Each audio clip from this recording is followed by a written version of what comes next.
America, Russia, Europe, इनको यकीन नहीं हो पा रहा है। और दोस्तों, चंद्रयान 3 का ऐसा दौर आया कि देखता रह गया चाइना। पूरे 26 मिनट तक थमी रही सांसें, लेकिन फिर इसरो की टीम जो है वो दहाड़ उठी। दोस्तों, 1 अगस्त के दिन रात को 12:30 बजे जब पूरे देश के लोग गहरी नींद में सो रहे थे, तभी इसरो की बेंगलुरु ऑफिस में डर और चिंता का माहौल छाया हुआ था, क्योंकि वैज्ञानिक चांद पर फतेह पाना चाह रहे थे। दोस्तों, शुरुआत तो बहुत पहले ही हो गई थी इस जीत की, बट यहाँ पे चंद्रयान को सबसे रिस्की कमांड जो है वो देना, और जिससे चंद्रयान 3 धरती को अलविदा कहते हुए चांद की तरफ एक लंबे रास्ते पर निकलने वाला था। लेकिन 40,000 किलोमीटर पर आवर की रफ्तार पर चंद्रयान 3 का एक एंगल बदलकर इसे धरती की ग्रेविटेशनल फोर्स से बाहर फेंकना और उतना ज्यादा आसान भी नहीं था। लेकिन कमांड सेंटर से कमांड मिलने को फॉलो करते हुए चंद्रयान 3 ने अपने मिशन के इस पड़ाव में सफलता प्राप्त कर ली। और इसरो ने ये खेल कब और कैसे खेला, ये तो हम आपको बताएंगे, और साथ ही साथ आपको बताएंगे इस मिशन से जुड़े जो चैलेंजेस हैं इसके बारे में, जिसका सामना करते हुए इसरो के वैज्ञानिक 10 अगस्त को जो बवाल मचने वाला है, जो चीज सामने आने वाली है, इसके बारे में भी आपको जानकारी देने वाले हैं। दोस्तों, ऐसी जानकारी पाते रहने के लिए हमारी चैनल को सब्सक्राइब करके बेल आइकन जरूर से दबा दें। आइए आगे बढ़ते हैं और ले चलते हैं आपको शुरू से। दोस्तों, जो प्लानिंग इसरो जो कर रहा है, ये काफी डिटेल्ड कैलकुलेटेड प्लानिंग है। आइए सबसे पहले आपको बताते हैं इस केस के बारे में। 31 जुलाई शाम 8 बजे इससे लेकर इसरो की telemetry tracking and command network के वैज्ञानिक चंद्रयान 3 पर अपनी नजर गड़ाए हुए बैठे थे, क्योंकि उसी रात 12 से 1 बजे के बीच मिशन की वो घड़ी आने वाली थी जिसका सब लोग बेसब्री से इंतजार कर रहे थे। जी हाँ दोस्तों, 1 अगस्त की रात को धरती का 5वां चक्कर पूरा करते हुए चंद्रयान 3 जब अपनी कक्षा से वहां पर चांद की ऑर्बिट में सेटल होने वाला था, वैज्ञानिकों को पूरे 26 मिनट तक इसके इंटीग्रेटेड मॉड्यूल की जिनको ऑन किया गया, जिससे चंद्रयान 3 धरती की कक्षा को छोड़कर चांद की तरफ जाने वाली ट्रांसफर ट्रेजेक्टरी इसने पकड़ ली। इस प्रोसेस को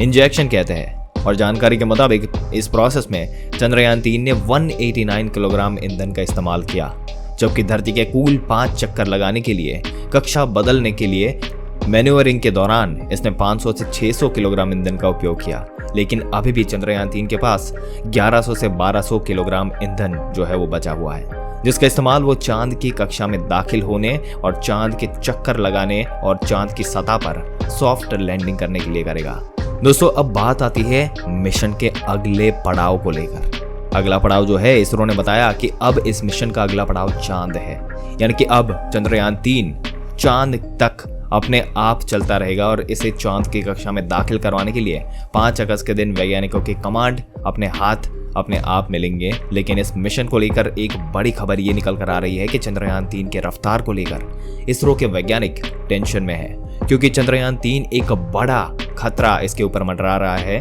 दोस्तों, इस वक्त चंद्रयान 3 पृथ्वी से चंद्रमा की तरफ जाने वाले लंबे हाईवे पर स्पीड से बढ़ रहा है, लेकिन चांद की कक्षा में पहुंचने के लिए चंद्रयान 3 को अपनी रफ्तार को कम करके 3600 किलोमीटर प्रति घंटा करनी होगी। और अगर इसरो के वैज्ञानिक ऐसा नहीं कर पाए तो अगले 10 दिनों में चंद्रयान चांद का चक्कर लगाकर फिर से पृथ्वी के ऑर्बिट में आ जाएगा। हालांकि दोस्तों, इसके लिए पहले से ही एक सटीक प्लान तैयार रखा है वैज्ञानिकों ने, जिसके मुताबिक चांद की कक्षा के पास पहुंचकर इसके रफ्तार को कम करने के लिए इसके इंजन को विपरीत डायरेक्शन में चलाया जाएगा। उसे 180 डिग्री टर्न देकर उल्टी दिशा में फोर्स लगाया जाएगा ताकि उसकी गति कम हो सके। और इस प्रोसेस से चंद्रयान 3 की रफ्तार को 10.3 किलोमीटर पर सेकंड से घटाकर 1 किलोमीटर से 2.38 किलोमीटर प्रति सेकंड के बीच लाया जाएगा। जानकारी के लिए बता दें कि पृथ्वी की कक्षा में चंद्रयान 3 की रफ्तार 1 किलोमीटर प्रति सेकंड और मैक्सिमम 10.3 किलोमीटर प्रति सेकंड के बीच रही थी। यानी कि जब चंद्रयान 3 अपनी कक्षा में पृथ्वी के सबसे नजदीक यानी कि पृथ्वी के सबसे पास था, उस समय उसकी गति 37,080 किलोमीटर प्रति घंटा रहती थी। और ये जब धरती से दूर यानी कि अपोजिट पॉइंट पर था तो उसकी गति 3600 किलोमीटर प्रति घंटा हो जाती थी। और इस वक्त चंद्रयान की तरफ जाने वाले हाईवे पर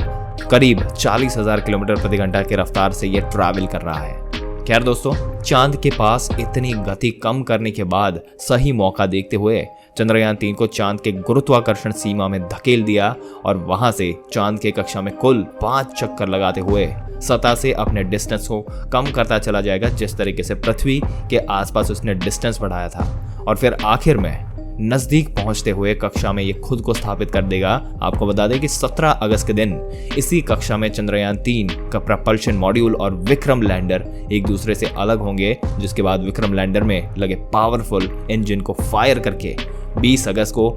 चंद्रयान 3 अपनी कक्षा बदलाव की प्रक्रिया की जाएगी, जिसके जरिए विक्रम लैंडर को चंद्रमा की सतह पर एंटर किया जाएगा और 30 किलोमीटर की कक्षा में धकेल दिया जाएगा, जिसमें घूमते हुए वो अपनी रफ्तार को कम करेगा और अपनी लर्निंग साइट को खोजकर वहां उतरने की प्रोसेस में आगे बढ़ेगा। अब आप सोच रहे होंगे कि चंद्रयान 3 को डायरेक्ट 100 किलोमीटर वाली कक्षा से नीचे क्यों नहीं उतारा जा रहा। तो दोस्तों यहाँ पर आता है इसका नाता जो है वो इसरो के पिछले मून मिशन चंद्रयान 2 से जुड़ा हुआ है, जो कि लैंडिंग के दौरान फेल हो गया था। दोस्तों जैसे कि आप जानते हैं कि पृथ्वी और मंगल ग्रह पर वातावरण की मौजूदगी है और इसी वजह से लैंडिंग के दौरान वहां पर फ्रिक्शन पैदा होता है कि किसी भी लैंडर की रफ्तार को कम कर देता है। लेकिन चांद पर इसका वातावरण है ही नहीं और बहुत ही पतला वातावरण है अगर बताया जाए तो, और इसकी रफ्तार को कम करके पूरा जो लैंडर है वो जितनी स्पीड है वो फुल स्पीड से आगे बढ़ जाता है और यही लैंडिंग के दौरान दिक्कतें पैदा करता है, क्योंकि जैसे ही ये स्पीड बढ़कर आगे बढ़ता है और अगर वहां पे वातावरण होता है तो ऑपोजिट डायरेक्शन में भी उसको फोर्स लगता है और ऑटोमेटिक स्पीड जो है वो कम होने के चांसेस है। पर चांद पर उसका कोई एटमॉस्फेयर नहीं है और इसकी वजह से खतरा बढ़ सकता है और मिशन पर यह पानी फेर सकता है। और दोस्तों चंद्रयान 2 मिशन की लैंडिंग के दौरान ये दिक्कतें तो आई थी और साथ ही मिशन की लैंडिंग साइट ने भी आग में घी डालने का काम किया था। जैसे कि आप जानते हैं कि चंद्रयान 2 को चांद के साउथ पोल में लैंड करवाया जाना था, जहां काफी बड़े पहाड़ और गड्ढे मौजूद थे और ऐसे में एक सही लैंडिंग साइट सिलेक्ट करना स्पेसक्राफ्ट को लैंड करवाना काफी मुश्किल होता है। और वही जैसा कि आप जानते हैं कि चांद को अपना एक रोटेशन पूरा करने में 28 दिन लगते हैं, जिससे 2 हफ्तों तक सूरज की तरफ वाले हिस्से का तापमान 120 डिग्री सेल्सियस और दूसरी तरफ अंधेरे वाले हिस्से का तापमान -230 डिग्री सेल्सियस तक पहुंच जाता है और साउथ पोल इन दोनों के बीच जो है वो एक फंक्शनल पॉइंट है। और अब अगर कोई लैंडर दक्षिणी ध्रुव पर अचानक से उतरता है तो तापमान में होने वाले बदलाव की वजह से थर्मल शॉक पैदा होता है, जिससे लैंडर के टुकड़े टुकड़े हो सकते हैं। और वही धरती से काफी दूर होने की वजह से पिछली बार इसरो के साथ चंद्रयान 2 का कम्युनिकेशन भी टूट गया था और इन्हीं सभी कारणों की वजह से चंद्रयान 2 चांद पर क्रैश लैंडिंग करके तबाह हो गया और मिशन फेल हो गया था। लेकिन इस बार चंद्रयान 3 को लैंडिंग फेल होने के चांसेस ना के बराबर है,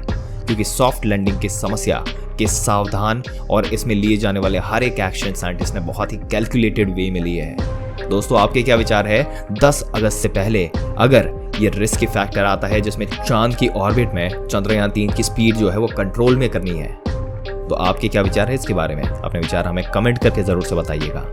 और ऐसी जानकारी पाते रहने के लिए हमारी चैनल को सब्सक्राइब करके बेल आइकन जरूर से दबा दें।